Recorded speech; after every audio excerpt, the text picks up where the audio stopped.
자, 우리 후한 말기 상황을 저번 시간에 쭉 봤어요. 네. 그 후한 말기 외척과 황간의 대립. 예, 그 과정에서 이제 그 십상시들이 하진이라는 그 외척을 제거하고 잠시 동안 권력을 장악했지만 그 4대 3공의 명문 가문이었던 원씨 가문의 원소가 황관들을 모두 다 주살했어요.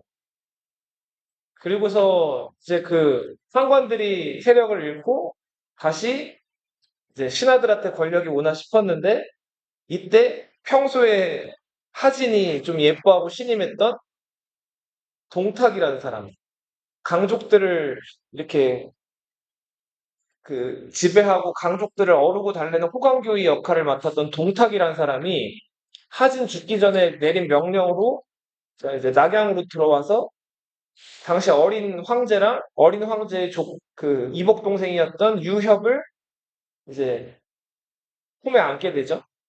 그러면서 동탁이 황제를 끼고 권력을 막 휘두르게 돼요.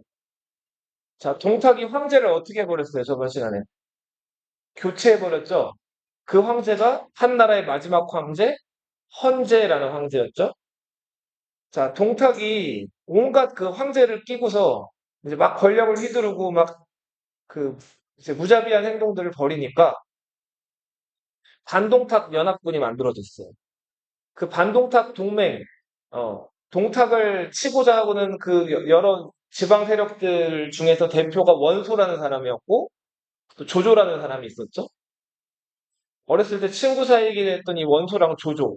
자, 동탁을 몰아내기 전까지는 한편이었다가 그 반동탁 동맹 연합군이 결국 동탁을 잘 물리쳐요, 못 물리쳐요? 못 물리치죠. 왜 못 물리치죠? 여포라는 맹장도 있었지만 자기들끼리 이속을 다투느라고 제대로 잘 뭉치질 못하죠. 그죠? 그래서 결국은 동탁은 애꿎은 낙양을 불태우고 장안으로 관중으로 도망가 버리고 반동탁 연합군들은 목적을 제대로 달성하지도 못하고 폐허가 된 낙양에 들어갔다가 뿔뿔이 어떻게 돼요?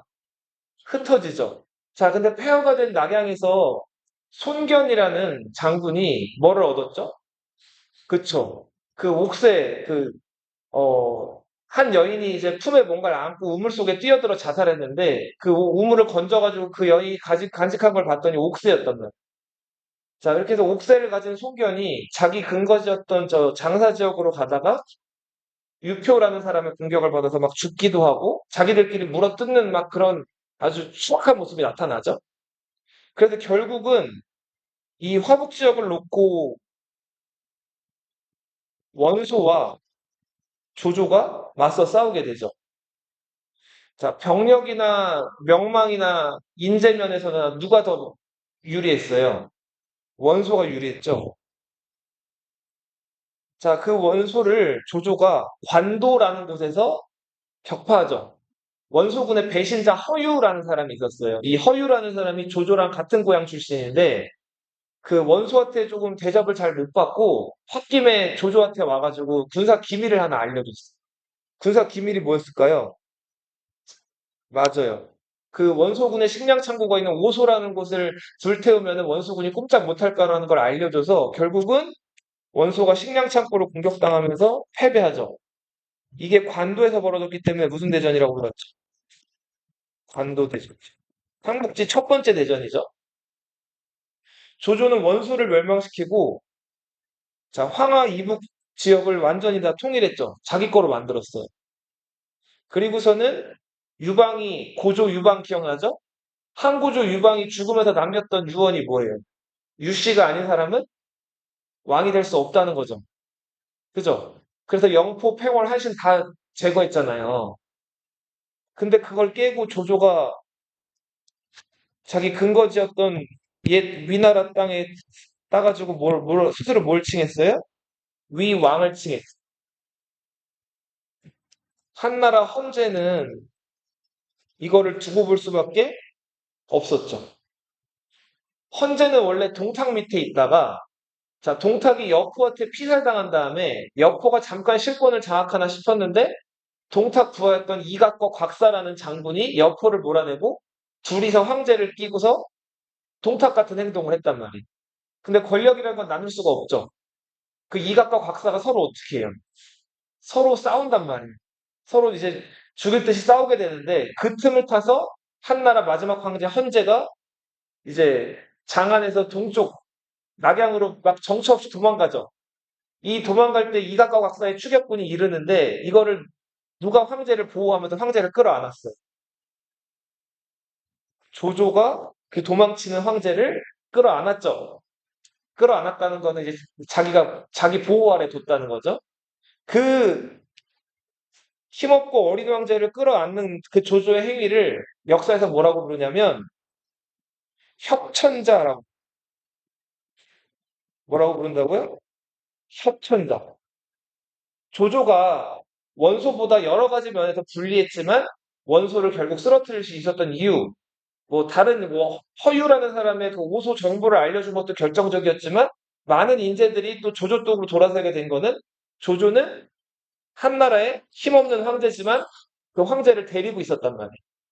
그리고 조조가 명령을 내릴 때마다 그 힘없는 황제 그 입을 통해 황제의 옥새를 빌려가지고 도장을 찍어서 항상 그 다른 제수들이나 장군들한테 명령을 내렸기 때문에 여러 가지 그 면에서 자 그렇게 해서 조조는 협천자를 통해서 아무튼 명망을 얻고 원소를 무너뜨렸어요.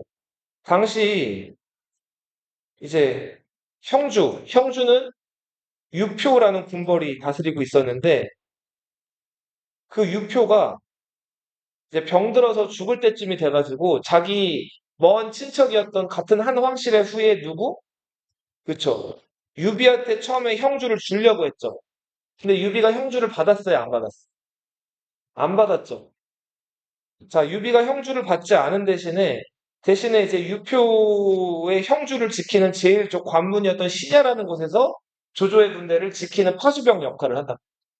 유비는 관우 장비나 조자룡 같이 뛰어난 장군들은 많았지만, 자, 그 결정적인 데 계략이나 계책을 내주는 장량이나 한신 같은 신하가 없었죠.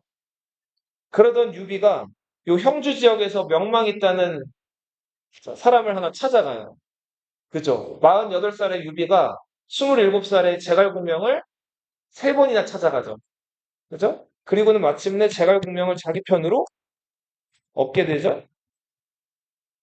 자, 조조는 유표가 죽은 다음에 유표의 아들이 다스리는 유종이 다스리는 형주로 와가지고 형주를 꿀꺽 삼켜버리죠.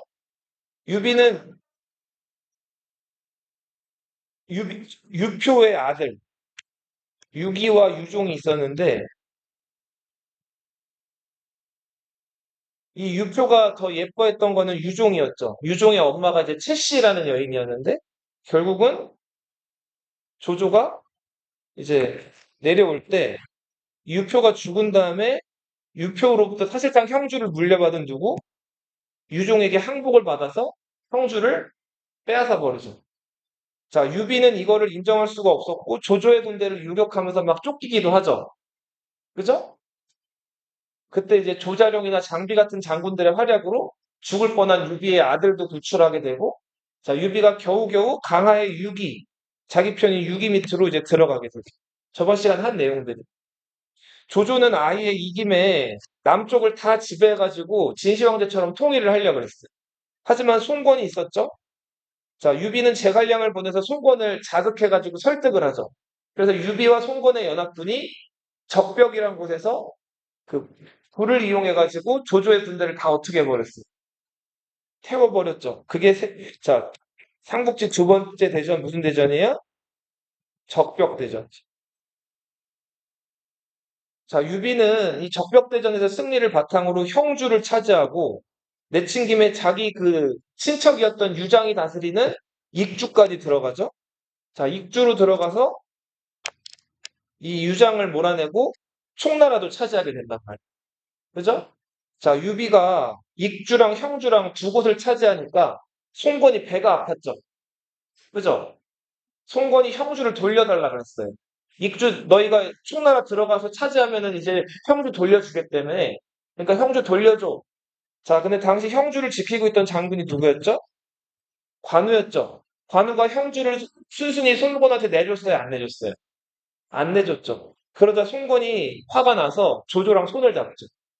자, 결국은 조조랑 송건이 양면에서 관우를 치게 된단 말이에요. 관우는 조조를 먼저 선제 공격해서 조조의 조카였던 이 조인이란 장군을 숨도 못 쉴 정도로 밀어붙이고 있었는데 관우가 방심을 했어요. 저 동맹을 맺은 송건이 자기가 두려워가지고 성주를 못 쳐들어올 줄 알았단 말이에요.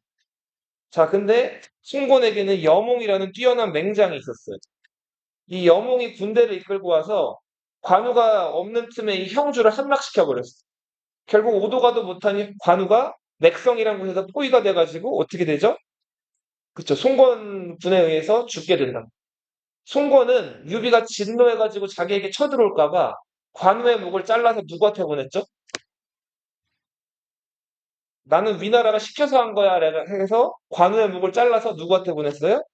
조조한테 보냈죠. 자, 조조는 예전에 관우랑 인연이 있었기 때문에 관우의 목을 보고서 관우를 어떻게 했을까요? 슬피 운 다음에 관우의 몸이 없잖아요. 나무로 관우의 몸을 맞춰가지고 만들어준 다음에 관우를 되게 후하게 장례시켜줬. 근데 관우가 죽고 한 달 있다가 조조도 몸이 점점 시름시름 안 좋아지더니 어떻게 됐어요, 결국은? 죽게 되죠? 조조의 뒤를 이어서 왕이 된 사람이 조비라는 사람이었죠. 누구?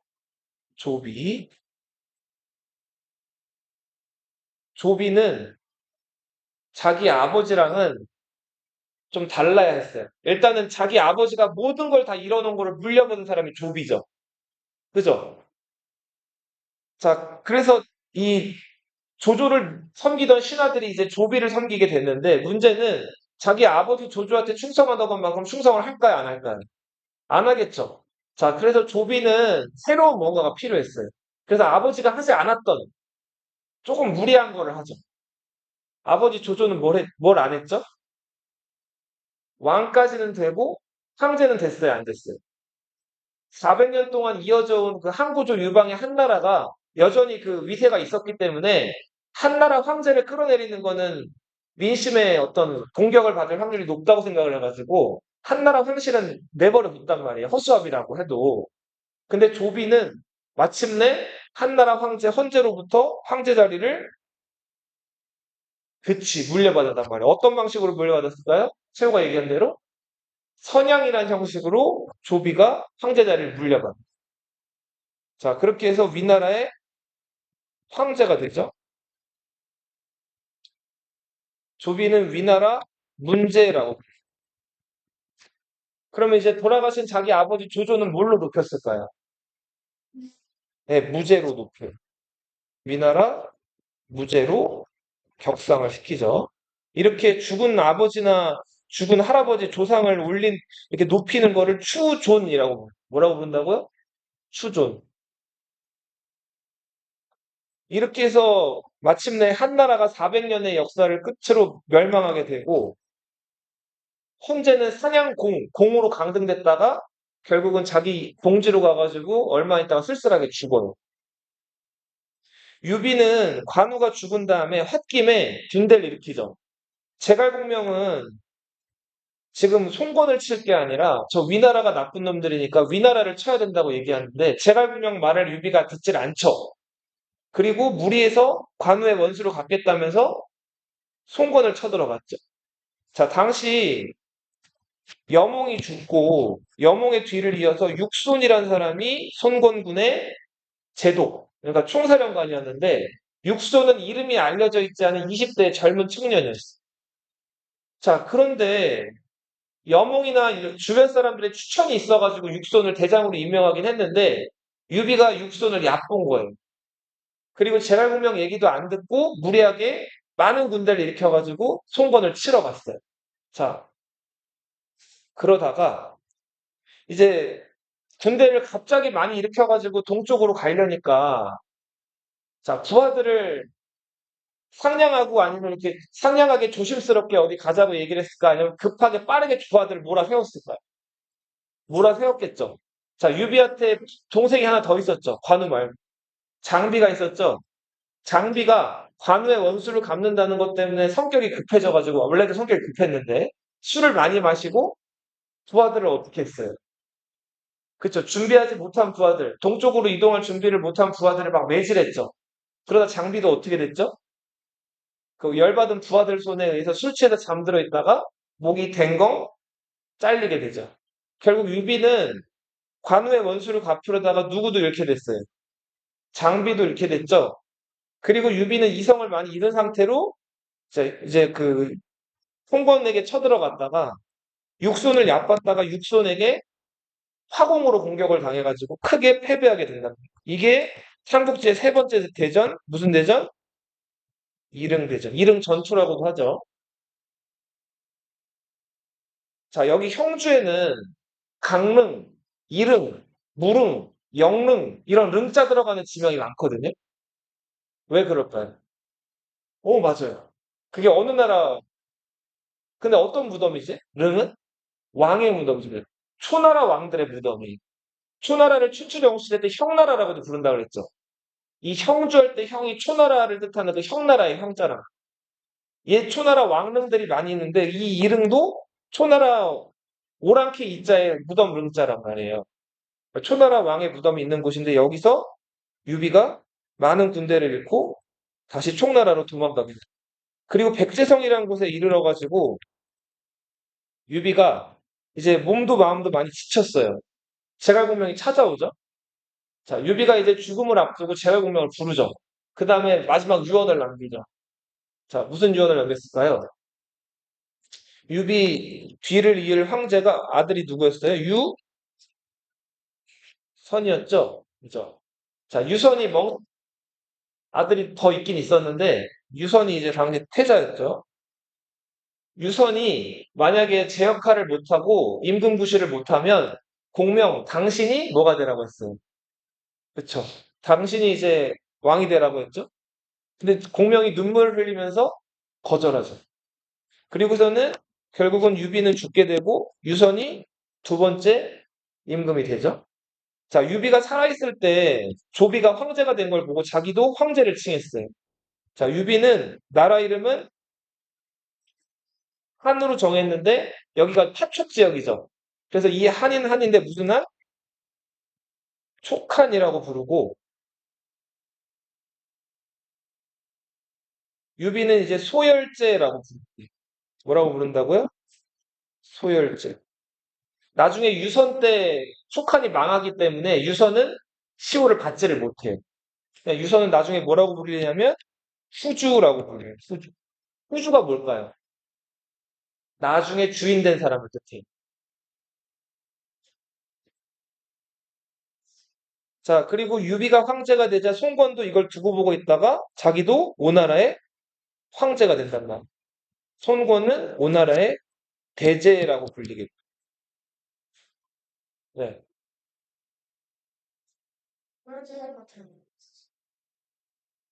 221년에 건국돼서 263년에 망해요. 40년 정도 가죠. 오나라는 이제 송건이 처음 황제가 된 이래로 뒤에 이제 한 4명 정도 황제를 더 하다가 망하게 되죠. 근데 오나라는 이제 그죠? 이 대라는 한자가 큰 대자죠. 보통 시호에 대를 쓸까요, 안 쓸까요? 중국 전통 문명권에서는 대를 시호로 쓰는 경우가 없어요. 근데 오나라는 중국인들 입장에서 보면은 저 멀리 떨어져 사는 오랑캐들이죠. 그죠? 자, 그래서 이 대라는 시호를 썼다가 저거 오랑캐 놈들이라서 무식하다 이렇게 손가락질 받고 무시당하고. 자, 그래서 아무튼 위나라, 총나라, 오나라가 이렇게 섰어요. 자, 당시 조비는 사마의라는 사람을 잘 쓰죠. 사마이는 제갈공명에 맞설 정도로 아주 지략이 뛰어난 사람이었어요. 아주 은큼하고 아주 차갑고 그렇게 이제 아주 그 잔꾀나 아주 겉모술수에 밝은 사마이. 조조는 사마이를 발탁을 해놓고 쓰지는 않았거든요. 사마이가 속을 알 수가 없는 자고 저 사람이 무슨 짓을 할지 모른다 그래서 사마이를 쓰질 않았답니다. 근데 조비는 사마이를 적극적으로 썼어요. 자, 제갈공명은 유비가 죽은 다음에 이 사마이를 앞세운 위나라 군대 침략을 받아요. 이거를 제갈량이 5군데에서 쳐들어오는 거를 모두 다 효과적으로 잘 막아낸단 말이에요.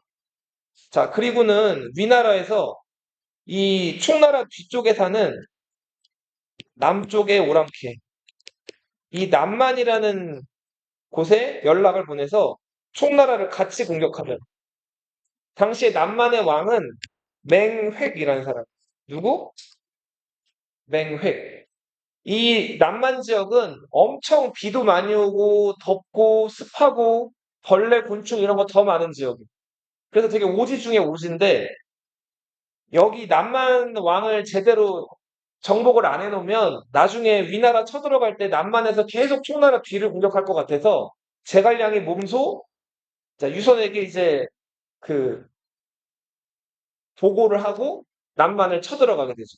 그때 제갈량이 유선에게 남긴 이제 군대를 일으키면서 남긴 유명한 자기 이제 포부와 뜻을 남긴 글이 있어요. 자, 제갈량이 군대를 일으키면서 유선에게 바친 포부와 그런 것들이 담긴 글을 출사표라고 뭐라고 부른다고요? 유선에게 출사표를 바치고 제갈량이 남만으로 가게 되죠. 그리고는 남만왕 맹획은 힘은 세지만 머리는 좀 부족한 사람. 그래서 맹획을 번번이 싸울 때마다 제갈공명이 잡은 다음에 풀어주고 다시 잡은 다음에 풀어주고를 반복했다. 그걸 무려 7번이나 했다. 7종 7금. 자, 맹획이 풀려나면은 또 제갈공명에게 덤비고 풀려나면 덤비고 했는데 7번이나 잡혔다 풀려나니까 이제는 어떻게 됐을까요? 그쵸. 더 이상 제갈공명한테 저항할 의지를 못 느껴서 이때부터는 정말 마음으로 제갈공명과 총나라에게 항복하게 된다. 그 다음에 제갈공명이 걱정하는 대로 이 총나라의 후방을 절대로 공격하지를 않고 오히려 총나라에게 조공을 바치면서 잘 섬겼다고 하죠. 제갈공명이 남만을 평정하고 총나라로 돌아오는 길에 자, 강을 건너야 되는데 폭풍우가 너무 세게 몰아쳐가지고 강을 건널 수가 없는 거예요. 자, 그래서 엄청 저 큰 저 파도와 폭풍우를 잠재우려면 어떻게 해야 되는지 마을 주민들한테 물어봤더니 사람을 죽여가지고 사람을 저 강에다가 던져야지만 강의 신이 노기를 잠재워가지고 강을 건널 수 있다는.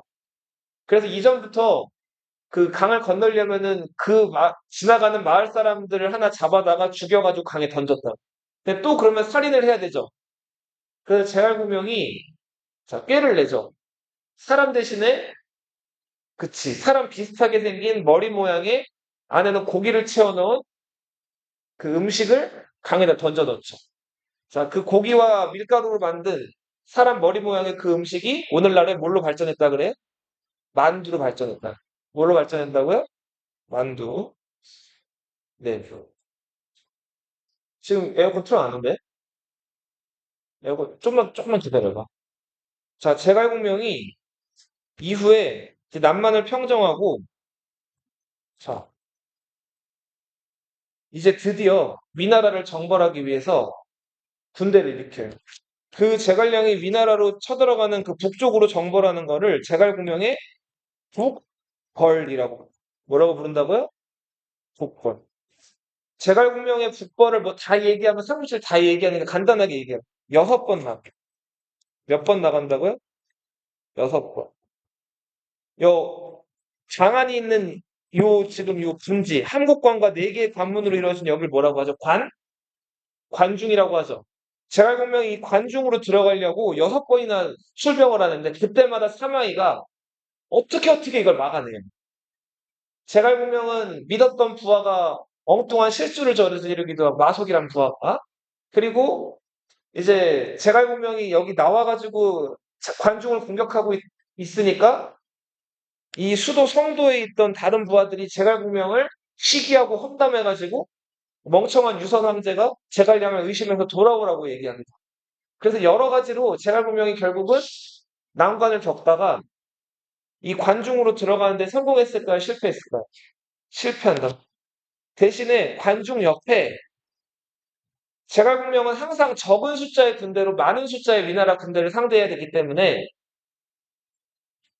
자, 만약에 제갈공명이 여기 관중을 치다가 실패하면 이쪽에 있는 위나라 군대에게 공격을 받을 수가 있다. 여기에 있는 그 위나라에 있는 산이 기산이라는 산이에요. 무슨 산?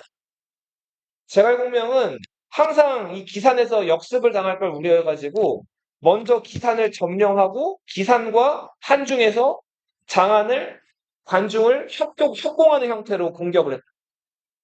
제갈공명이 위나라 북벌하기 위해서 기산으로 몇 번 나갔다고요? 6번을 나가겠다. 하지만 결국은 실패, 북벌은. 그리고 제갈공명은 요 장안 근처에 있는 오장원이라는 곳에서 234년에 결국은 북벌에 실패하고 자기가 키워놓은 총나라 군대를 쭉 돌아보고는 그 막사 안에서 죽는단 말이에요. 자, 그래서 제갈공명과 관련해서 유명한 오장원의 지는 별. 이런 얘기가 나오죠. 제갈공명이 죽은 다음에 제갈공명의 후계자들이 강유 이런 사람들이 총나라를 이끌었지만 제갈공명보다 능력이 한참 모자랐어요. 그래서 결국은 위나라가 이제 더 힘을 키워가지고 총나라를 조금 조금씩 땅덩어리라든지 여러 가지로 압박해오기 시작을 해요. 자, 봐봐요. 자, 이 당시 조비가 죽고 조비의 뒤를 이어서 조예라는 사람이 황제가 됐어요. 자, 근데 이 조씨들은 조조 때부터 사마이를 경계를 했어요. 왜 경계했을까요? 사마이를. 속을 알 수 없어요. 그리고 굉장히 머리가 똑똑하고 그리고 요거는 삼국지 연의가 아니라 정사에 나와 있는 내용인데 사마이는 여러 호족들과 귀족들의 대표예요. 그러니까 조씨들이 두려워할 만한 게 그 조씨를 모시고 있는 여러 사대부들, 여러 그 학자들과 신하들 사이에서 사마씨가 평판이나 인기가 많았단 말이에요. 그래서 언제든지 조씨를 뒤집어 엎어버릴 만한 세력이라서 사마씨를 경계했는데 자, 그래도 사마이를 썼어요. 왜 썼죠, 사마이를? 누구를 견제하려고? 제갈 공명을 견제하려고 썼는데 제갈 공명이 어떻게 돼버렸어? 죽었죠. 사마이가 이제 쓸모가 없죠. 그리고 오히려 위협이 될 수가 있죠. 사마이의 직위를 해제한 다음에 사마이를 멀리 저 병주라는 곳으로 이제 보내버리는데 사마이가 한동안 미친 척을 해요. 그리고 위나라는 다시 조예와 그 조예가 예뻐했던 조씨들이 이제 권력을 가지게 된다. 자, 조씨들이 방심한 틈에 사마이가 자기를 따르는 그 위나라 군대의 어떤 그 통솔력이나 이런 것들을 이용해가지고 쿠데타를 일으켜요. 자, 그렇게 해서 사마씨가 권력을 가져가고 사마이의 아들 사마 사 사마 소 때 완전히 사마씨가 위나라의 병권을 장악을 한단 말이에요. 자, 위나라에서 계속 어리고 무능력한 황제가 등장하는데 그 어리고 무능력한 황제들을 사마사 사마소 형제가 숨도 못 쉬게 꽉 눌러버린다. 똑똑했죠. 사마사는 위나라에서 반란이 일어났을 때 그거 진압하러 갔다가 오른쪽 눈 아래 종기가 있었어요. 자, 그 종기가 스트레스 받거나 악화되면 어떻게 될까요? 부어오르다가 터진단 말이에요. 그게 터졌는데 피가 안 멎어가지고 죽게 돼요. 그래서 사마소가 사실상 위나라의 병권을 장악한 상태에서 마치 조조가 한나라 황제한테 그렇게 했던 것처럼 사마소도 무슨 왕, 뭐가 될까요? 진의 왕이 돼요. 이 진은 그 진시 황제 진나라 그게 아니고 옛날 옛적 춘추 시대 때 진나라 진이에요. 네. 자, 그렇게 해서 사마소가 진 왕이 된 다음에 마침내 총나라를 공격해 들어가서 멸망을 시켜요. 뒤에다 쓸게요. 먼저 위나라가 총나라를 멸망시키고 자, 위나라에서 사마씨가 아까 권력을 장악했다 그랬죠? 위나라 황제로부터 마지막 황제 조환으로부터 그 이제 사마소의 아들이었던 사마염이 황제 자리를 이어가 선양받아요. 그렇게 해서 위나라가 망하고 진나라가 위나라를 차지하죠. 진나라는 어느 씨의 나라? 사마 씨의 나라죠. 사마염. 진나라 무제예요, 무제. 사마염. 네, 다 했어, 다. 요거 하고 쉬어. 낮춰? 뒤로 가서 안 해. 바람이 나온 쪽. 자, 그렇게 해서 진이 그 다음에 남아있는 우나라까지 공격해서 멸망을 시키면서 마침내 삼국이 진나라에 의해서 통일된다. 삼국 통일. 사마염은 진나라의 무제라고 불려요. 자, 페이지 넘어가 보세요. 29페이지. 요거 쓰면서 보세요.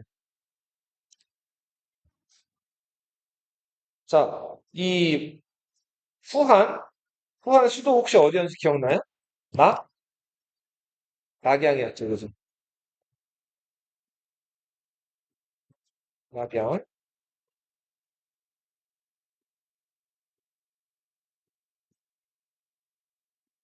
자, 그리고 위나라가 있었죠? 조씨의 위나라, 유비의 총나라, 그리고 손씨의 우나라가 있었죠?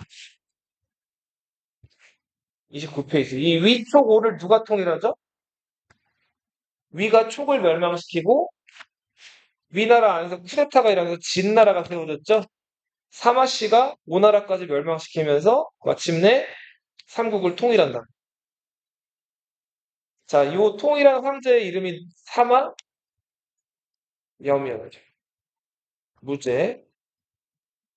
근데 무제는 통일해 놓고 처음에 통일하기 전까지는 정치를 잘했다가 통일하고 나서부터는 의욕을 잃어요.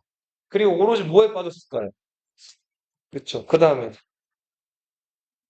이거에 빠진단 말이에요. 사마염의 후궁이 10,000명이었다. 몇 명? 10,000명. 사마염의 후궁이 몇 명이었다고요? 빨리 찾아. 후궁이 10,000명이었다면은 1년에 365일인데 하루에 한 명씩 만나도 뒤로 가라고. 페이지. 넘겨.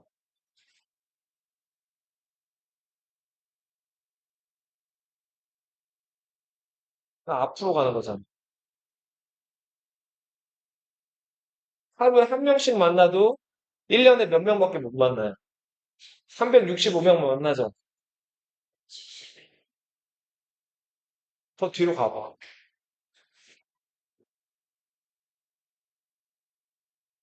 없어? 페이지가?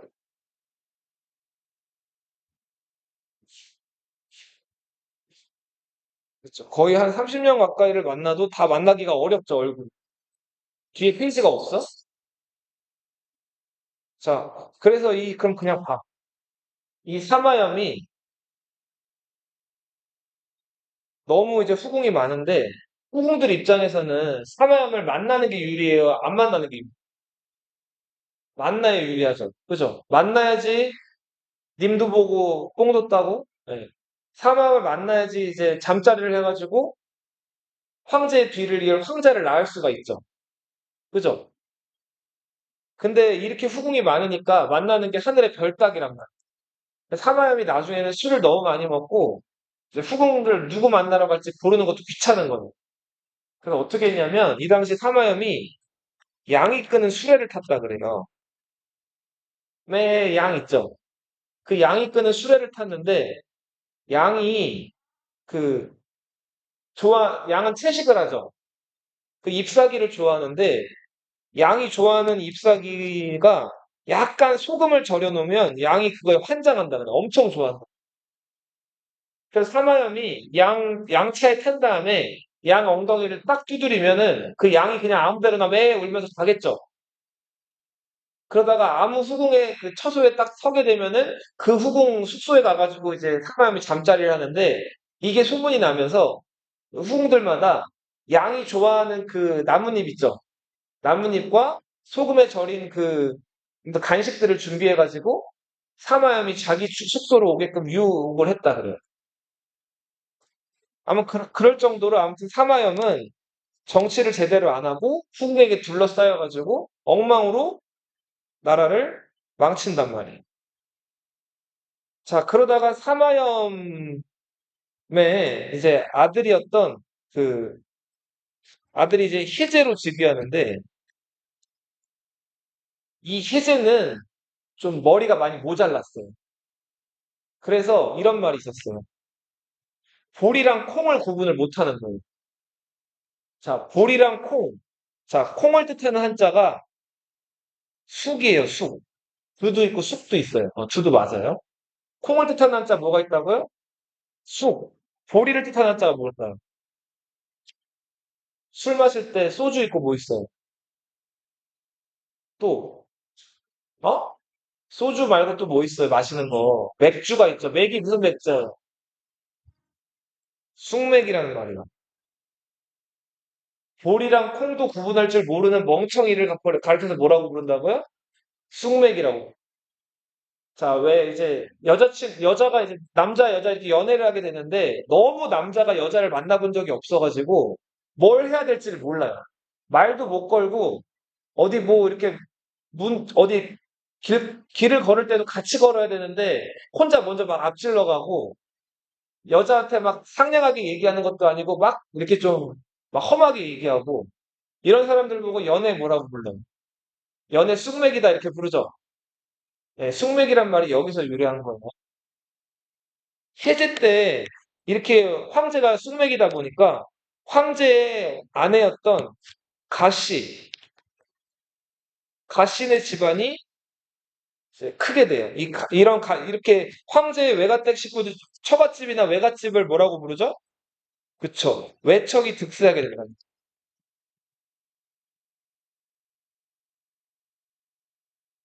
자, 그리고 사마염이 죽기 직전에 멋모르고 너무 또 이제 사마씨들을 믿어가지고 멍청한 짓을 하나 하는데, 네, 사마염. 자, 우리 그 춘추전국 시대가 왜 혼란했죠? 주나라가 뭐 했기 때문에 혼란했던 거죠? 봉건제 해가지고 혼란한 거죠. 그래서 500년 동안 춘추전국 시대에 물어뜯고 싸웠잖아요. 그래서 그거 진나라 때는 다시는 그러면 안 되겠다 해서 진시황제가 어떻게 했어요? 봉건제 안 하고 9년제 실시했죠. 그죠? 자, 그래서 9년제는 그 진시황제 이래로 좀 똑똑하고 능력 있는 황제라면은 국룰이 돼버린 거예요. 국룰이 뭔지 알죠? 다 일반적으로 하는 거. 9년제 안 하면 어떻게 된다? 반란 일어난단 말이에요. 그 9년제가 국룰인데 사마염이 사마씨들한테 나라를 주면서 땅을 세우게끔 해서 뭐를 다시 실시해요? 봉건제를 실시해요. 멍청한 행동이었죠. 사마염 죽고 쑥맥인 멍청한 황제 희재가 즉위하니까 사마씨 8왕들이 반란을 일으켜요. 이게 무슨 난이다?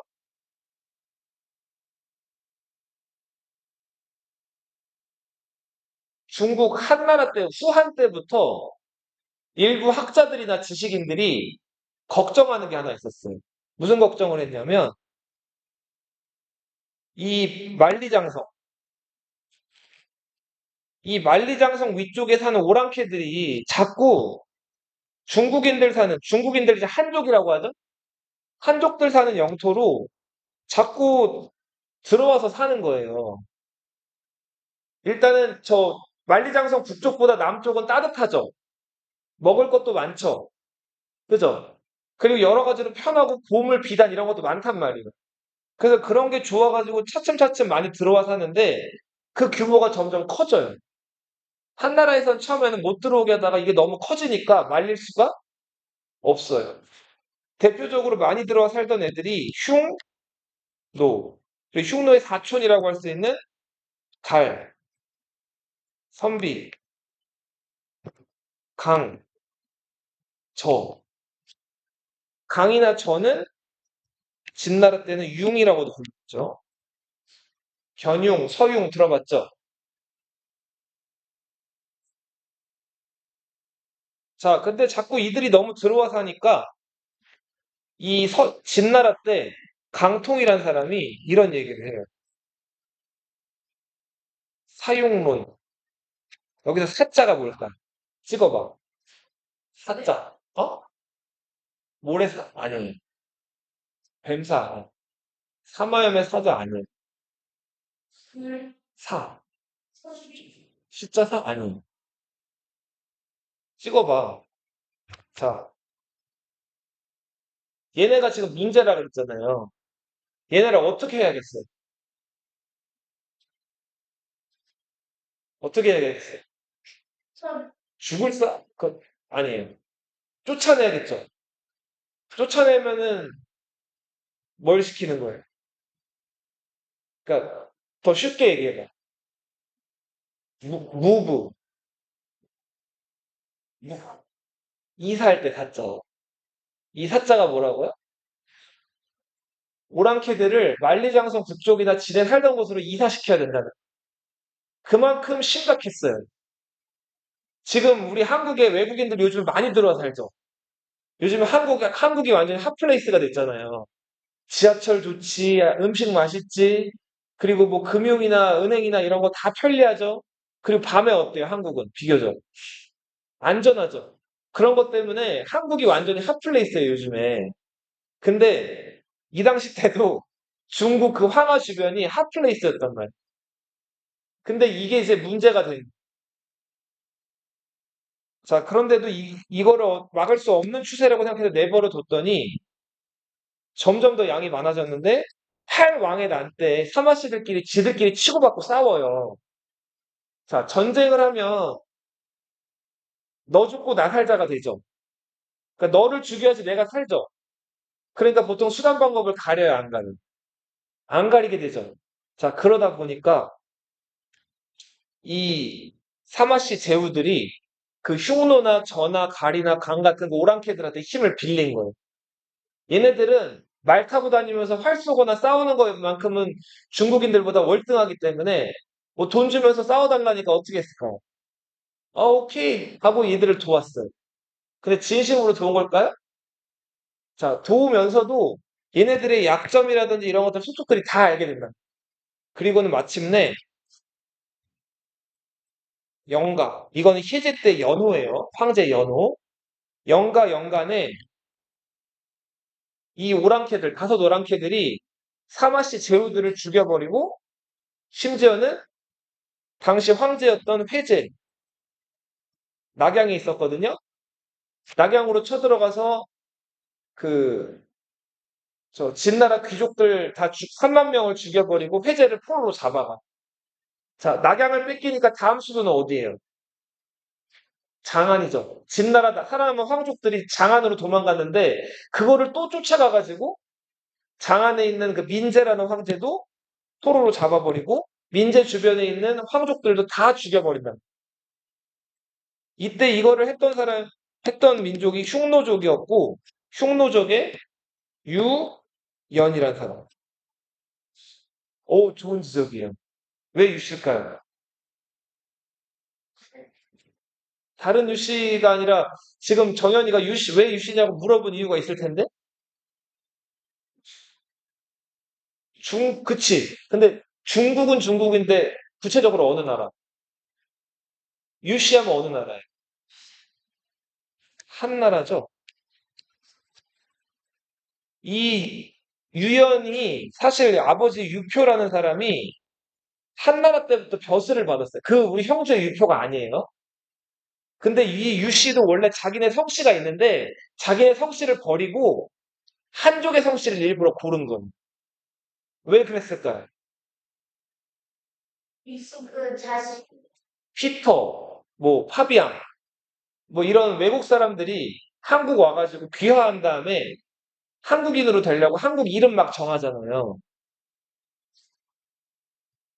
그치? 그런 것처럼 아예 이 흉노족들이 한족들을 지배하려고 자기가 마치 그 한나라 황실의 유씨랑 관련이 있다는 것처럼 보이려고 성을 유씨로 바꿔버립니다.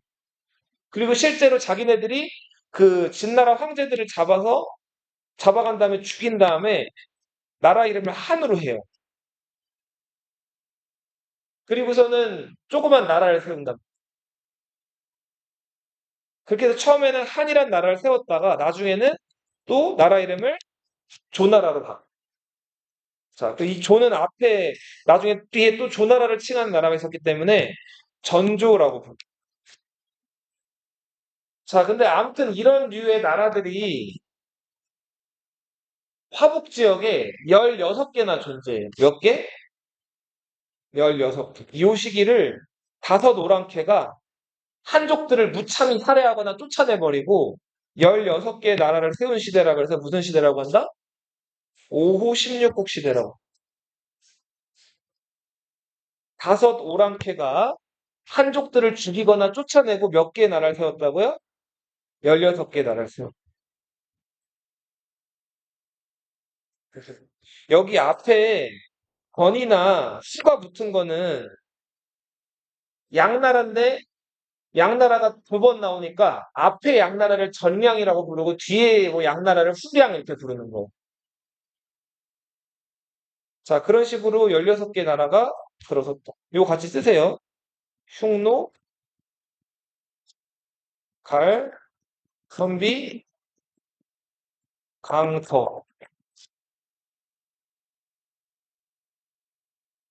자, 이때 사마씨들은 대부분 죽임을 당하거나 이제 쫓겨났는데 그 중에 살아남았던 사마예라는 사람이 이 사람이 낭야 왕이었어. 낭야 왕. 이 사람이 양쯔강 지역을 수비하던 제후였는데 다행히 그 최악의 상황을 면했죠. 장강 쪽에 이렇게 있었기 때문에. 그래서 그 도망 온 진나라 귀족들의 추대를 받아가지고 진나라를 재건해요. 이게 수도를 동남쪽으로 옮겼다 그래가지고 무슨 진이라고 부른다? 동진이라고 부른다. 그러면 앞에 낙양을 수도로 하는 그 진은 우리 무슨 진이라고 할까요? 서진이라고 해요. 이 사마예는 진나라의 동진의 무제라고 불리게 됩니다.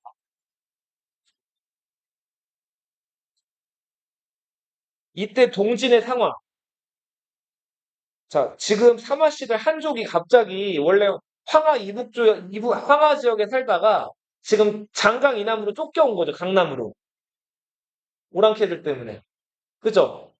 원래 자기네 살던 곳이 아니라 먼 저 옛 초나라, 오나라, 월나라가 있던 그 오랑캐들 땅으로 쫓겨온 거잖아요. 그죠? 이 쫓겨온 진나라 귀족들을 뭐라고 불렀냐면 북내 귀족이라고. 음, 진나라 귀족들을 북쪽에서 올 내자예요. 온 귀족들. 그러면은 원래 있던 사람들, 원래 그 있었던 사람들, 강남 지역에 원래 있던 사람들을 남방 토착 귀족이라고 해요. 자, 굴러 들어온 돌, 박힌 돌, 누가 더 권력이나 힘이 셌을까요? 보통은 박힌 돌이 세죠. 자기네 홈그라운드니까. 그죠? 근데 문제는 중국에서 문화적으로나 경제적으로 여러 가지로 지금까지 이 시대까지 발전해온 데가 어디였을까요? 북쪽이었을까요? 남쪽이었을까요? 북쪽이 훨씬 더 발전해 있었단 말이에요. 자, 그래서 이 북내 귀족들이 남방 토착 귀족들을 무기나 군사나 힘으로 눌러버리고 자기들이 이제 지배층이 돼요.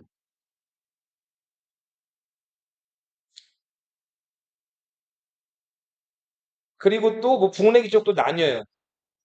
만도 귀족과 조도 귀족. 이거 들어만 주세요. 만은 늦었다라는 뜻이에요. 늦을 만자예요. 도는 뭘까? 도. 강 건널 도자예요. 도강할 때.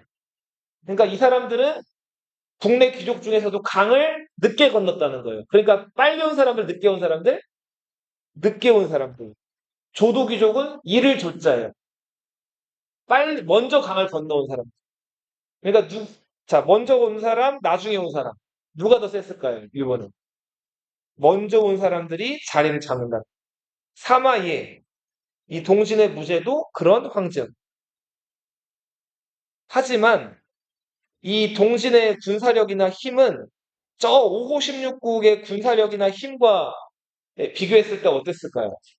비교도 안 될 정도로 약했어요. 특히나 육지에서 맞붙었어 하면 얘네들은 주력이 뭐죠? 기병이죠. 말 타고 다닌단 말이에요. 상대가 안 돼요. 그래서 도저히 붙을 수가 없는데 그래도 여기 이 나라가 유지될 수 있었던 이유는 이 강남에는 양쯔강만 있는 게 아니라 양쯔강 그 줄기되는 강들이나 습지가 엄청 많아요. 그러니까 그 남쪽은 기병들이 활약하기가 쉬워요, 어려워. 어렵죠. 그 물이 많은 지형 때문에 얘네가 버틴 거예요. 그러다가 이 5호 16국의 혼란기를 선비족이 세운 북위라는 나라가 통일을 해요. 어느 왕조? 북위. 선비족이 세운 나라예요.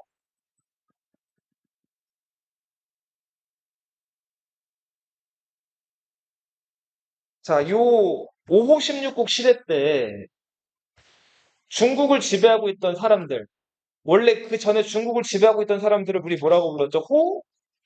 호족이라고 불렀죠. 이 호족들은 뭐를 많이 가지고 있었죠? 땅과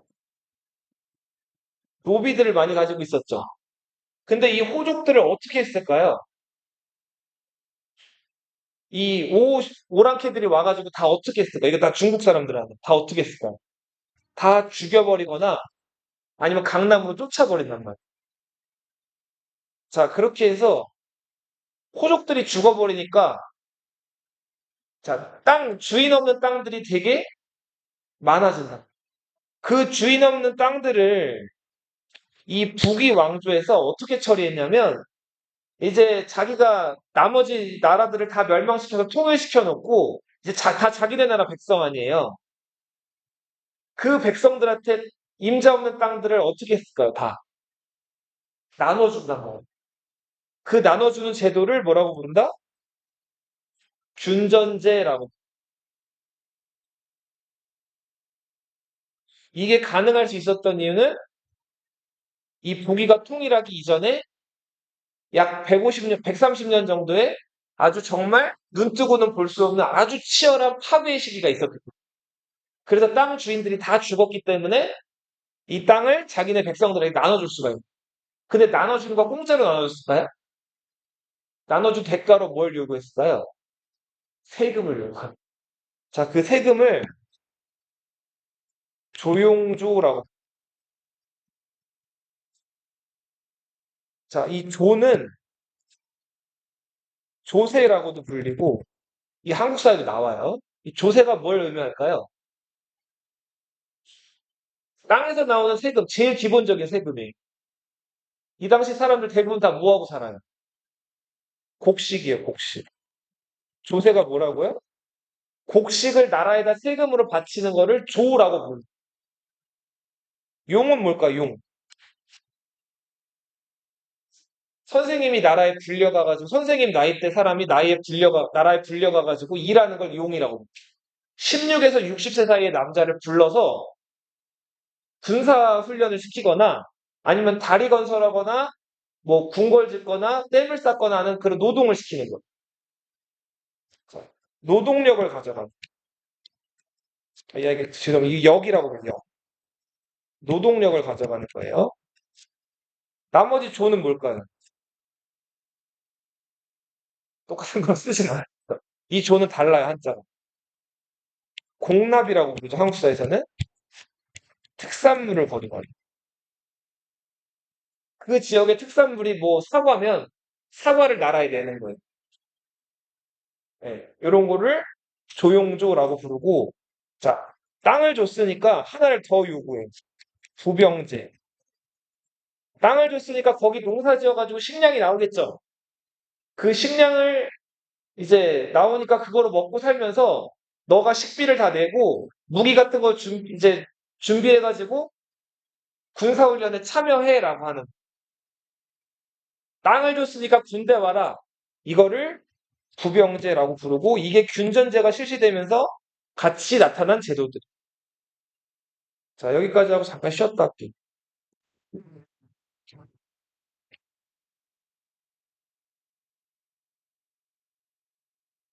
자, 뒤에 그림으로 가보세요. 33페이지. 자, 이게 이제 5호 16국 시대예요. 굉장히 어수선하고 혼란한 시기죠? 그죠? 이 시기를 이제 통일한 게 북위라는 왕조예요. 북위는 선비족이 세웠죠. 왕족의 성씨가 학발씨였어요. 딱 봐도 전통 중국인 같아요. 오랑캐성 같죠? 그리고 수도를 평성이랑 그랬어요.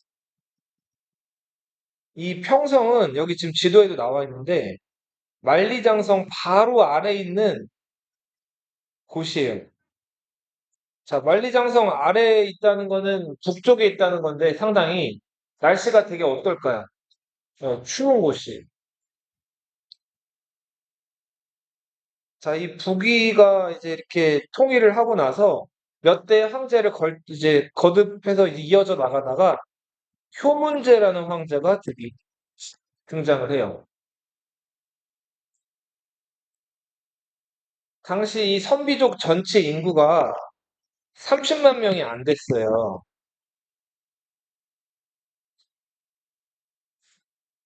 한족은 반면에 인구가 얼마나 됐을까요?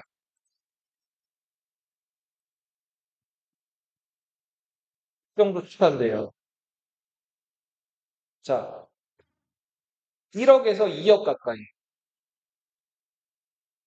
그러니까 기록되어 있는 것만으로는 1억인데 기록이 안 된 사람들 많았을 거 아니에요. 자, 그래서 이렇게 많은 인구가 있었다. 근데 30만 명이 1억에서 2억 가까이 되는 인구를 지배하려면 이거 보통 일이 아니죠. 그죠? 그래서 이 효문제는 선택을 해요. 1, 2억이 30만으로 바뀌는 게 더 쉽겠어요? 30만이 1, 2억으로 바뀌는 게 쉽겠어. 이게 낫겠죠? 그죠? 한족의 성씨로 성씨를 바꿔요.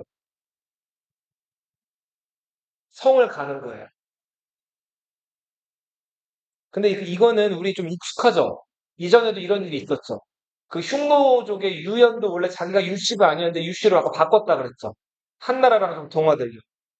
그리고 수도도 평성에서 중국 전통의 수도였던 낙양으로.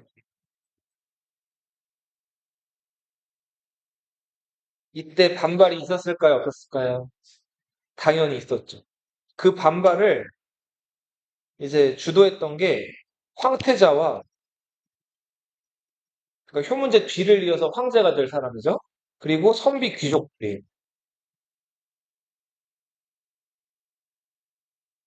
선비 귀족들이 먼저 효문제한테 얘기를 해보려고 하는데 효문제가 너무 강경한 거예요. 무조건 가겠다는 거예요. 그리고는 만약에 돌아가자, 평성으로 돌아가자는 얘기하는 사람 있으면 다 죽이겠다는 거예요. 그래서 선비 귀족들이 눈치를 보다가 그거를 황태자한테 가가지고 몰래 얘기를 해요. 자, 지금 황태자 전하, 여기 낙양은 날씨가 너무 덥지 않으십니까? 일단은 평성에 비하면 낙양은 훨씬 남쪽이죠. 그러니까 날씨가 이제 여름이나 이런 거 되면은 이 선비족들이 견디기 어려울 정도로 더운 거예요.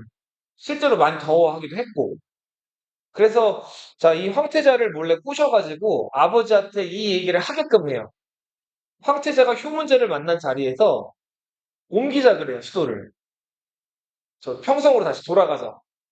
자, 효문제가 그 얘기 듣자마자 어떻게 했을까요? 황태자를 유배 보냈다가 죽여버리고 황태자를 뒤에서 이렇게 조종한 선비 귀족들도 다 죽여버린다. 이렇게 강력하게 효문제가 선비족의 어떤 풍습이나 이런 것들을 버리고 한족의 것들과 동화되기 위한 이런 정책을 이름하여 한화 정책이라고 합니다. 무슨 정책? 자, 비단이라는 말은 이것뿐만 아니라 이런 뜻이에요. 이런 것뿐만 아니라 호족 이 이들이 입던 옷들, 호복, 호어 이런 것도 다 금지시켜요. 한족들이 입는 옷과 한족들이 쓰는 언어, 이런 것들을 쓰게 한단 말이에요. 자, 대표적으로 이들이 입던 옷들. 자, 요거 옷 코스튬 보세요. 자, 기마민족이다 보니까 선비족은 자, 이 바지 같은 거 흘러내려가지 말라고 이렇게 버클로 조이는 뭘 하죠? 벨트를 했단 말이에요. 근데 이 한화 정책을 하면서 한족들이 입는 옷을 입기 시작을 하는데 그러면서 한족들은 이렇게 어떻게 보면은 실용성보다는 장식성이 강한 이렇게 긴 끈 같은 것들 있죠. 이런 것들로 이제 벨트를 쓰지 않고 쓰게 되고요. 신발도 왜 엄마들 신는 어그부츠 이런 거 본 적 있어요? 본 적 없어요? 자, 저런 신발들 양털이나 그 짐승들 털로 만든 그 밖에는 가죽이고 안은 털로 만든 되게 따뜻한 신발이에요. 자, 그 추운 데서 말 타고 다니려면 발이 시렵죠. 그래서 이런 신발들을 신었단 말이에요. 그치, 편한데 이제 이런 신발들을 안 쓰고 따뜻한 곳으로 내려와 사니까 장식성이 강하고 이제 전투에는 별로 사실은 적합하진 않지만 그런 이런 꽃신 같은 것들을 신게 됩니다. 그리고 옷도 말 탈 때 이렇게 소매가 이렇게 좁아야지 바람이 안 들어와가지고 유리하죠. 근데 그런 옷도 이제 한족들이 입는 이렇게 소매가 긴 펄럭펄럭한 이 한족들은 중국인들은 이렇게 옷이라든지 이런 것들이 이렇게 늘어지거나 꼭 맞지 않고 이렇게 좀 여유가 있어야지 이런 것들을 좀 귀족적인 것들이라고 생각을 했단 말이에요. 자, 그래서 점점 옷 스타일이나 이런 것들을 선비족들이 한족들과 같이 입게 됐다. 자, 근데 한족들이, 그러니까 이 선비족들이 한족들처럼 변한 것도 있었지만, 한족들이 선비족의 문화를 배운 것들도 있어요. 자, 대표적인 게 이런 것들이. 자, 여기 보면은, 네, 뭐 신발도 신발이고, 그쵸, 의자, 혹은 침대. 유목민족들은 그 초원지대에서 살기 때문에 그 이동 생활하죠. 초원지대에서 그 짐승들 먹일 풀 찾아가지고 짐승들이 풀 다 먹으면 다른 지역으로 또 이동하고 하잖아요. 그죠? 그 이동할 때마다 그 이동식 텐트 게르라고 하는 거를 쳐가지고 그 안에서 자고 먹고 생활을 하죠. 근데 잘 때 바닥에서 자면은 그 초원에 안 그래도 추운데 그 냉기가 다 올라오잖아요. 그래서 이 유목민족들은 침대라든지 혹은 의자 같은 걸 만들어가지고 요런 생활을 했었어요. 근데 반면에 한족들은 어떻게 살았냐면 이 그냥 땅바닥 이런 데다가 방석이나 이런 것들을 깔아놓고 이런 데 그대로 앉아요. 좌식 생활을 했단 말이에요. 자, 근데 이 지금 의자 이런 것들 일상생활에 너희도 지금 다 쓰고 있지만 굉장히 어때요? 편하죠? 그래서 한족들이 선비족의 이런 의자, 침대 이런 것들을 보고 배운다. 그래서 선비족만 한족을 따라한 게 아니라 한족들도 선비족의 문화를 따라한단 말이에요. 이런 것들을 좀 어려운 말로 오랑캐와 오랑캐 호자예요. 한족이 융합됐다 이런 얘기 있어요. 호한 융합.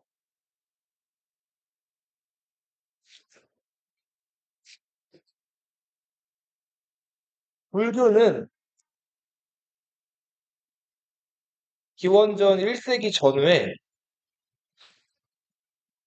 비단길을 따라서 인도에서 중국으로 넘어왔어요. 기원전 1세기 전후면은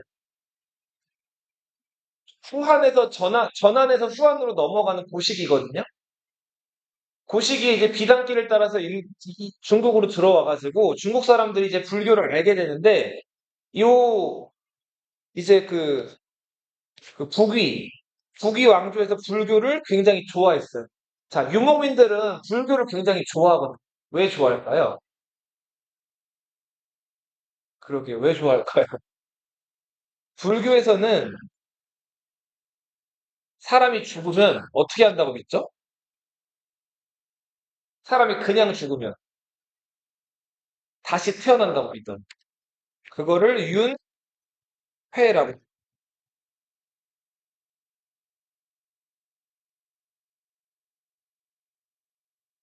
왜 그렇죠? 왜 그럴까요? 그쵸? 저 유목민족들은 전쟁이나 이런 것들을 많이 하는데, 그러다 보면 죽음에 항상 노출돼 있잖아요. 근데 죽으면 다시 태어난다는 거예요. 이거 얼마나 매력적인 얘기. 근데 사실 이 윤회, 그러니까 죽어서 다시 태어난 거는 불교에서는 행복한 거로 보는 게 아니에요. 요거 다시 조금만 더 얘기를 하면, 불교 얘기를 좀 더 하면은, 불교에서 세상은 고통스럽다고 봤어. 왜 고통스러울까요?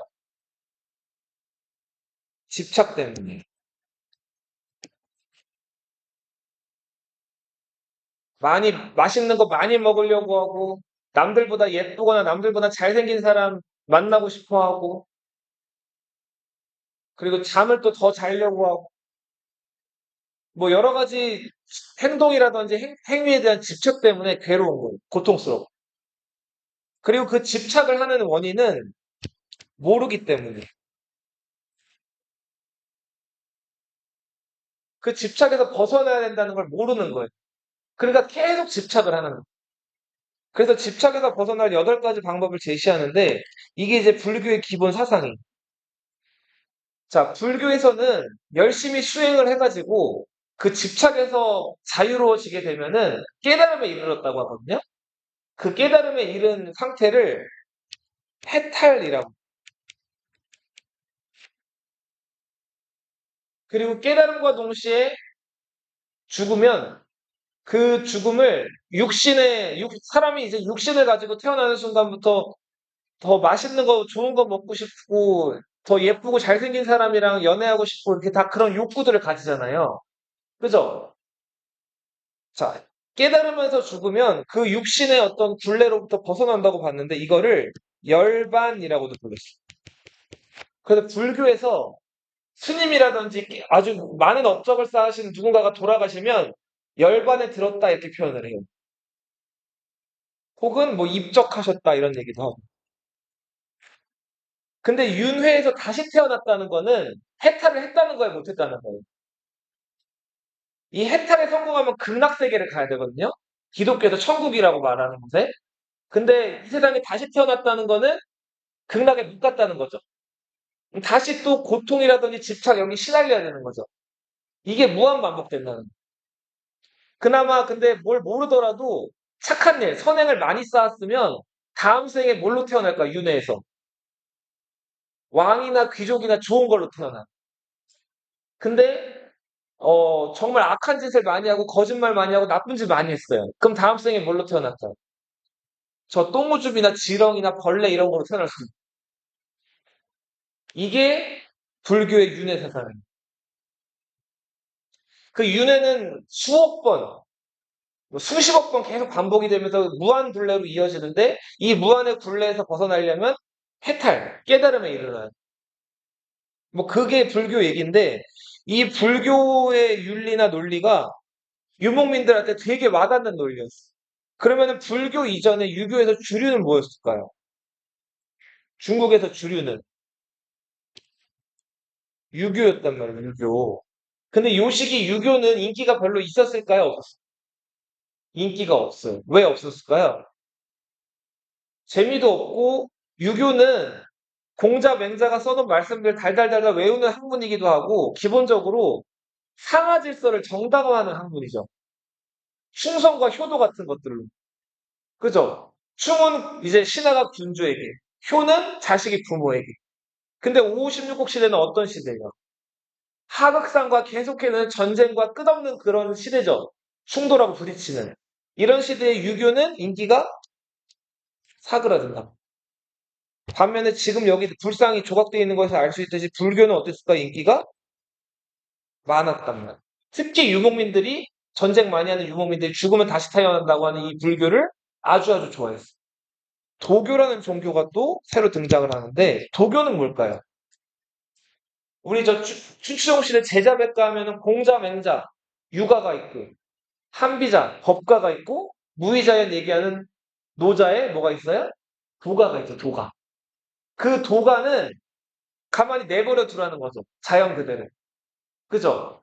근데 이게 그 가만히 내버려 두면서 자연에 있는 것들을 이제 사람들이 믿는 그런 형태로 종교 형태로 발전을 하는데 그 도가가 교단을 갖추면서 종교로 발전한 형태를 도교라고. 자연에 있는 뭐 강, 태양, 뭐 바다, 온갖 잡신들을 막 숭배하고 동서남북을 지키는 뭐 백호라든지 청룡이라든지 주작이라든지 현무 이런 것 이런 미신이나 잡신들을 숭배하는 종교를 뭐라고 부른다? 도교라고. 도교도 인기가 좀 어땠을까요?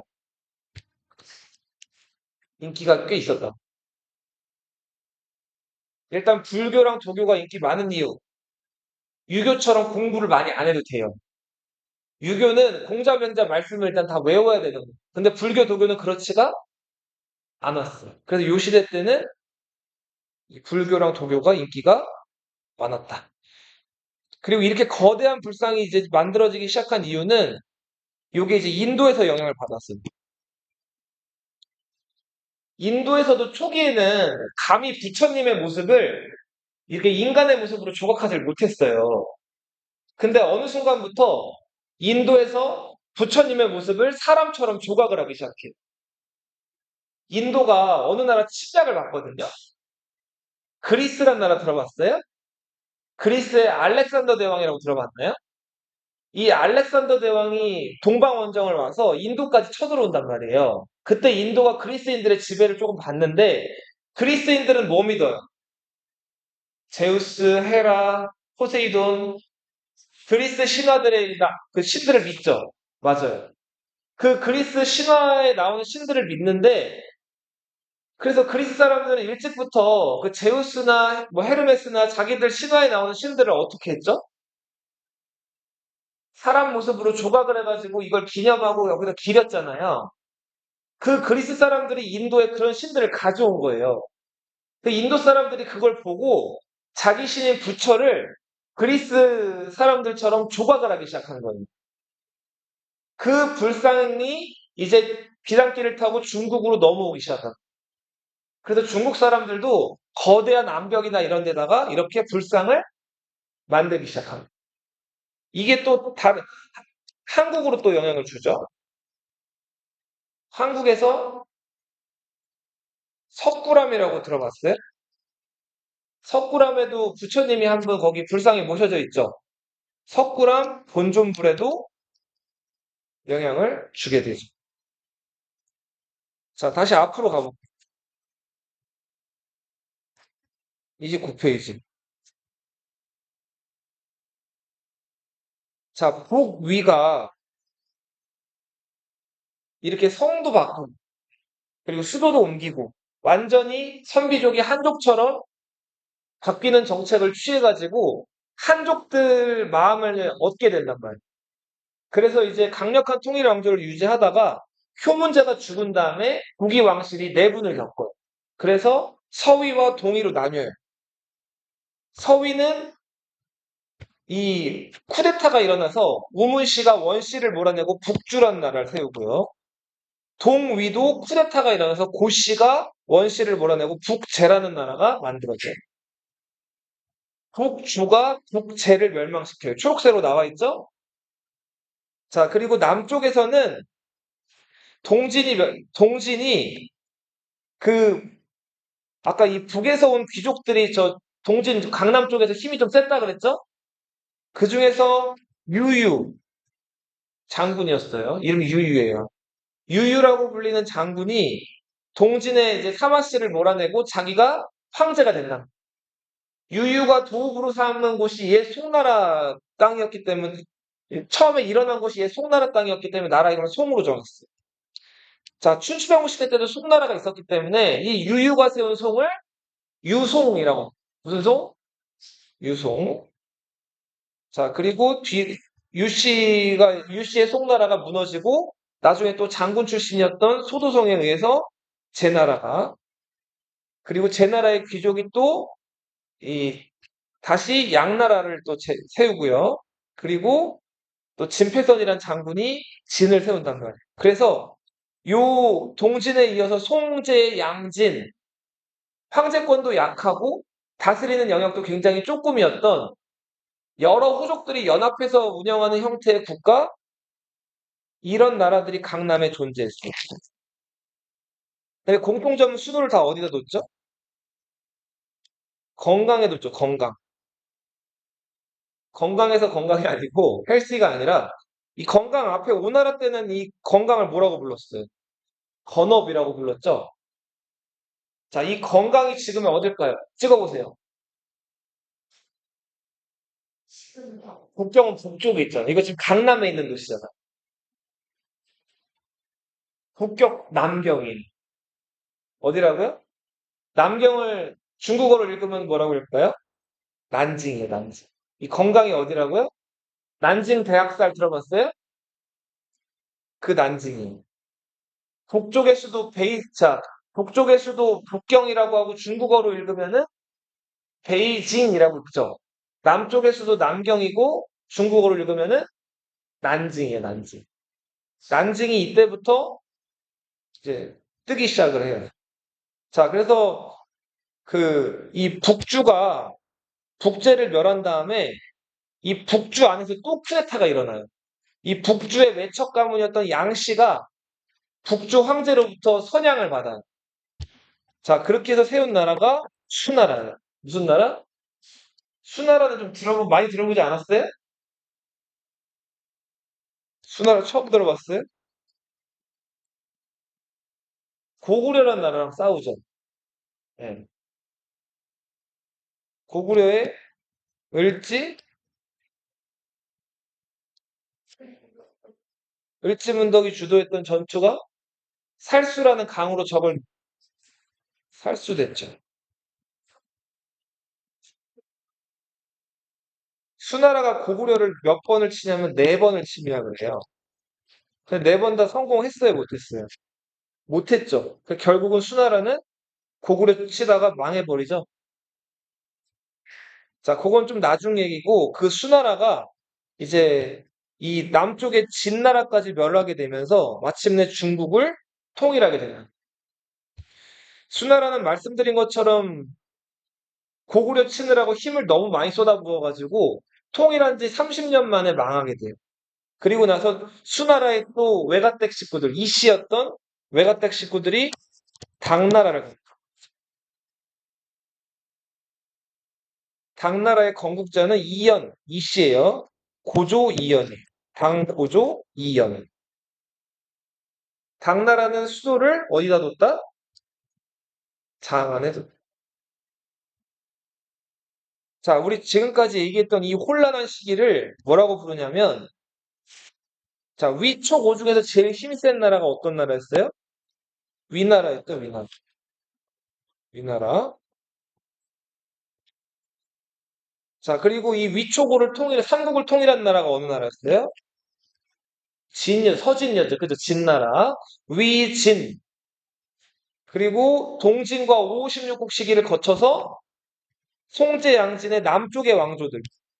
이 남쪽의 왕조들을 합쳐서 남조라고 부릅니다. 송제, 양진. 이 남쪽의 왕조들을 줄여서 뭐라고 부른다고요? 남조. 이 남조는 나라 이름이 아닙니다. 남쪽의 왕조들을 통칭해서 가리키는 표현이에요. 그리고 56국을 통일한 왕조가 선비족이 세운 어느 나라였어요? 북위를 시작으로 서위, 동위, 북주, 북제 말해도 나뉘죠. 이 북쪽의 왕조들을 뭐라고 부를까요? 이 시기를 위진 남북조 시기라고. 따라 읽어보세요. 뭐라고 부른다고요? 위진 남북조 시대. 무슨 시대? 220년부터 이 220년은 어느 나라가 망한 해예요? 위나라가 황제 국가가 된 해잖아요. 어느 나라가 망한? 한나라죠, 한나라. 후한. 그 조비가 한나라 헌제로부터 황제 자리를 빼앗았을 때, 그때가 220년. 그때부터 589년. 수나라가 그 남조의 왕조였던 진이라는 나라를 멸망시키면서 그 연도가 589년이. 그래서 370년 정도의 이 혼란한 시기, 이 시기를 위진 남북조 시대라고. 중국 역사는 간단해요. 봐요. 뭉치면 흩어지고, 흩어지면 다시 뭉쳐요. 그 반복이에요. 우리 기억해봐요. 주나라. 한때 이제 이렇게 중국을 잘 다스리다가 어떻게 됐어요? 춘추영신. 흩어졌죠. 그죠? 나눠졌죠. 그러다가 진시황이 다시 어떻게 했어요? 모았죠. 그죠? 진시황이 죽은 다음에 또 흩어졌죠. 항우가 18제 의왕 임명하고 했잖아요. 다시 고조 유방이 어떻게 했어요? 모았죠. 그죠? 그렇게 해서 한 나라가 무제까지 잘 나가다가 또 결국은 한 나라가 총나라, 위나라, 오나라로 셋으로 또 나뉘죠. 그죠? 그죠? 그리고 나서 잠시 또 진으로 통일됐다가 또 5, 16을 해가지고 또 나뉘죠. 계속 나뉘고 모이고 나뉘고 모이고. 자, 그리고 여기 그 흉노 선비 저갈광이 중국으로 들어온 자리에 만리장성 북쪽에는 누가 살게 되냐면 유연이라는 유목민족이 살게 돼요. 유연. 흉노의 한 갈래라고 보시면 돼요. 한 후손들. 어? 그 인물이 아니에요. 인물이 아니라 그 유목민족이에요. 그 다음에 유연이 또 새로 등장한 유목민족에게 망하는데 이 유목민족은 중국을 통일한 수나라보다도 더 강했던 적이 있어요. 그래서 수나라 황제로부터 조공을 받기도 하고 그랬던 이 유목민족인데 돌궐이라는 나라. 들어봤나요? 돌궐? 영어로 하면 투르크라고. 셀주크 투르크, 오스만 투르크. 들어봤어요? 투르크를 조금 영어식으로 바꿔서 부르게 되면 터키 튀르키예라고 부르죠. 그들의 조상이에요.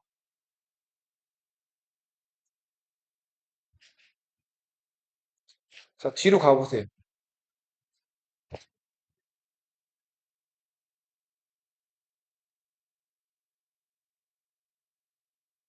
이 위진 남북조 시대 때는 아무튼 너무 전쟁이 많고 이제 죽음이랑 사람들이 가까웠기 때문에 그러니까 숨으려는 경향들이 나타나는데 은둔. 근데 숨는데 어디로 숨냐면 물 맑고 공기 좋은 곳으로 숨어요. 그리고 아예 그 세상을 등지고 쉬나 읊고 술이나 마시면서 이렇게 보내는 거예요. 그런 사상을 청담 사상이라고.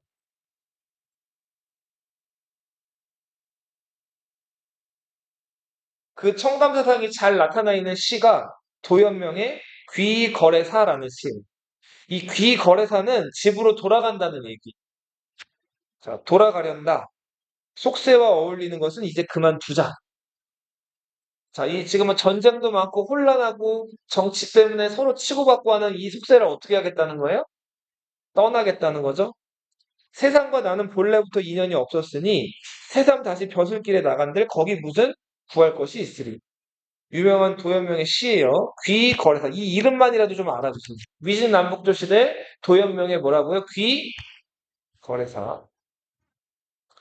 자, 남조는 북쪽에서 온 귀족들이 원래 있었던 토착 귀족들을 몰아내고 이제 지배층이 됐다 그랬죠.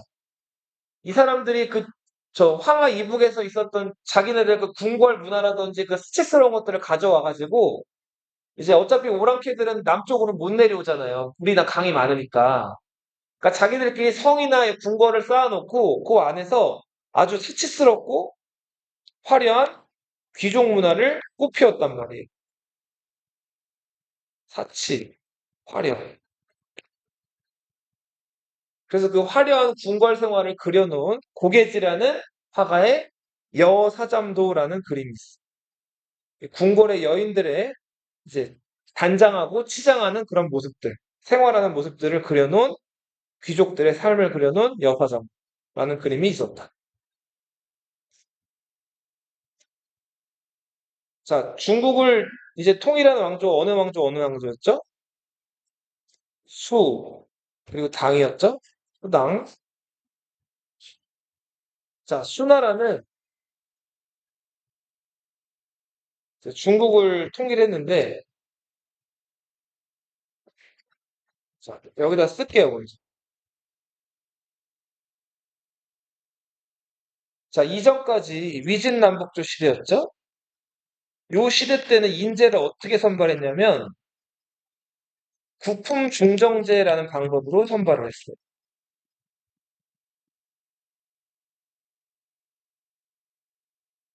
그리고 지금 국품이라는 얘기 나왔죠. 이 지금은 공무원 이제 등수를 나타낼 때 급을 쓰죠, 급. 1급, 2급. 이 당시 때는 품을 썼어요. 1품부터 9품까지. 뭐가 높아요? 1품이 높아요. 근데 보통 1품은 황제랑 아주 가까운 형제나 친척들 있죠. 그런 사람들이 보통 1품 벼슬을 받고, 황제는 이제, 황제는 벼슬이 없죠. 그 자체로 존귀하니까. 그리고 그 황제의 가족이나 친척이 아닌 그 아래에 있으면서 능력을 인정받거나 아니면 대대로 귀족이었던 사람들이 보통 이품 관직을 차지했어요. 근데 이때는 어땠냐면 그 이품 관직을 가진 그 사람의 자식들이 아버지 자리를 물려받았단 말이에요. 그러면 그쵸. 능력 없지만 혈통만 잘 타고 나면은 높은 관직을 차지하는. 그리고 하나 이런 또 특징이 있었는데 어떤 예를 들어서 그 자, 아주 잘 나가는 집안의 이제 귀족 자식으로 태어났어요. 그 귀족 아버지도 이품이에요. 이제 그러면은 그 자식도 나중에 이품까지 올라가긴 하는데 아주 어린 애한테 처음부터 이품을 줄까요? 그러지 않아요. 얘가 이제 20살이 돼가지고 벼슬에 나아갈 때쯤에 되면은 몇 품을 주냐면은 7품을 줘요. 근데 7품은 7품인데 이렇게 붙여줘요. 문지 이품이라. 그럼 얘는 지방에서 7품에서 시작해가지고 차차 나이 먹어가면서 몇 품까지 올라가요. 2품까지 올라가요. 어? 멍청해서. 그쵸. 희재가 그랬잖아요. 희재도 멍청한데 사마 씨의 아들이라는 이유로 황제가 된 거잖아. 사마 여의 아들은. 자, 그러니까 이 시대 때는 어떤 능력보다도 가문이나 혈통이 더 중요해요. 그리고 이렇게 어, 빽이나 배경에 의해서 좋은 자리가 결정되는데 이렇게 해서 탄생한 귀족 그룹들을 문벌 귀족이라고 뭐라고 불렀다고요? 문벌 귀족. 여기서 문은 가문을 뜻하고 벌은 세력을 뜻해요. 귀는 뭐죠? 귀? 천하다의 반대죠. 그치, 귀하다. 근데 이거는 실력을 보고 뽑는 게 아니죠, 인재를. 그래서 수나라 때 실력을 보고 뽑는 제도를 만들어. 과거제라고 하는 제도.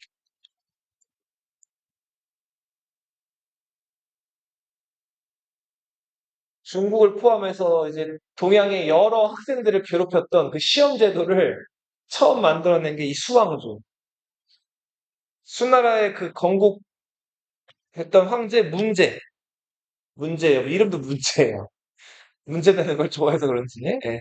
이 문제 이름은 양광이었어. 양견이었어요. 양견. 양씨예요. 자, 수나라 때는 수나라가 이제 중국을 통일하고 나니까 황허죠? 장강이죠? 수가 중국을 통일하니까 여기 부담을 느낀 나라가 있어. 어느 나라? 고구려. 이 강이 무슨 강이었죠? 이 강?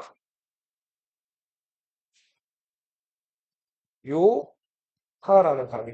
기억나요? 이 요하의 동쪽을 뭐라고 불러요? 요하의 서쪽을. 요서라고 부르죠. 전통적으로 요동이랑 한반도 북부는 고조선, 부여, 고구려 같은 나라들 영역이었거든요. 요서는 어느 나라 영역이었을까요? 중국 땅이었어요. 중국에서도 연나라라고 기억나요? 그 연나라가 요서를 보통 차지하고 있었는데 고구려가 수나라가 중국을 통일하니까 자, 통일하면 세지죠. 그러니까 공격당할까 봐 두려워서 자, 최선의 방어는 공격이죠. 먼저 선빵을 때려. 자, 물론 고구려가 지긴 졌어요. 이 수나라가 완강히 방어를 해서. 근데 수나라가 이때 공격을 받은 다음에 발끈했어요. 그래서 이 수 문제가 30만 군대를 보내가지고 고구려를 쳐요. 30만이면은 진짜 많은 군대죠. 그죠?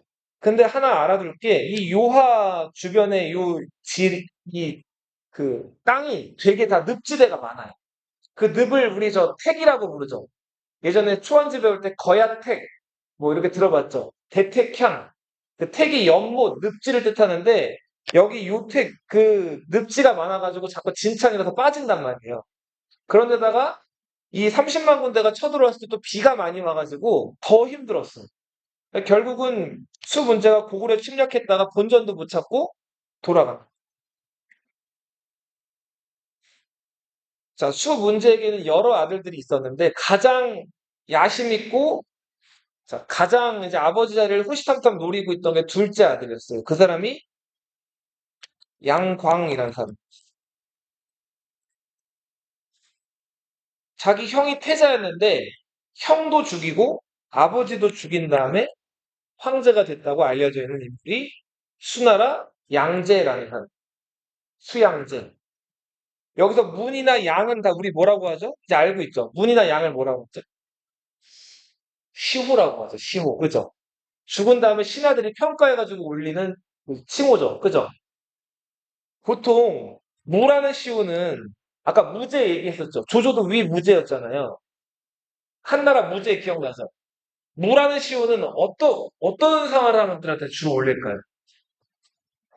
그치. 전쟁도 많이 하고 싸움도 많이 하는.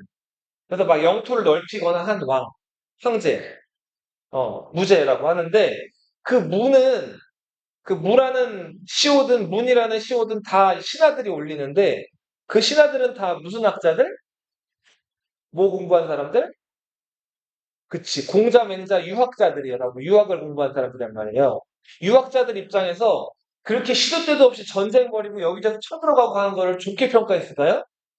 그러니까 그 무라는 시호에는 좀 이중적인 평가 잣대가 들어가 있는. 영토를 넓히긴 했지만 그만큼 피를 많이 보고 그 유교적인 통치 원리에는 그게 맞아야 안 맞아요. 안 맞죠. 네. 문이라는 시호는 좀 어떨까요? 이 유학자들 입장에서는 잘했다는 얘기예요. 그럴 문자잖아요. 잘했다는 얘기인데 왜 잘했다고 할까요? 유학자들 안 건드린 거야. 진시황제처럼 막 그 깡패처럼 분석행위하거나 한부대처럼 여기저기 막 쳐들어가고 자기 마음에 안 드는 사람들 걸핏하면 죽이는 거 아니라 나름 고만고만하게 정치를 잘했다 하는 황제들한테 보통은 문자를 붙여요. 근데 여기 양이라는 시호는 악시예요, 악시. 안 좋은 시호. 패륜을 저질렀거나 나쁜 짓을 한 황제들한테 보통은 양 혹은 영 이런 시호들을 올려요. 영제 이런 시호. 셰도 좋지 않은 시호예요. 악시 중에 하나예요. 보통은 2대 황제들한테 희제들이 많이 붙는데 강한 아버지 밑에 약한 아들들 있죠. 약한 아들들이나 아니면은 엄마한테 좀 빛을 가려가지고 제 역할을 못하다 죽은 황제들한테 희자를 오는 거예요. 우리 한고조의 아들 뭐였어요? 유영도. 희제였죠. 참 사마염의 뒤를 이어서 2대 황제도 희제였잖아요. 우리 한국사에서 고려에도 희종이 있거든요. 왕건의 아들, 큰아들이 희종이었어요. 2년 만에 죽고 나왔어요. 자, 양제는 중국이 이렇게 있으면 황허죠? 남쪽을 흐르는 강은 뭐예요? 장강이죠, 그죠? 그리고 그 사이에 무슨 강이 있죠? 회수가 있죠, 그죠? 이 장강과 회수랑 황하랑 저 위에 북경을 연결하는 수로를 만들었어요. 괜찮죠, 그죠? 괜찮은데 이거 공사할 때 이 공사 구간이 몇 킬로였을까요? 이게 거의 이제 수천 킬로에 달했다 그래요. 이거 말고도 다른 쪽으로, 어?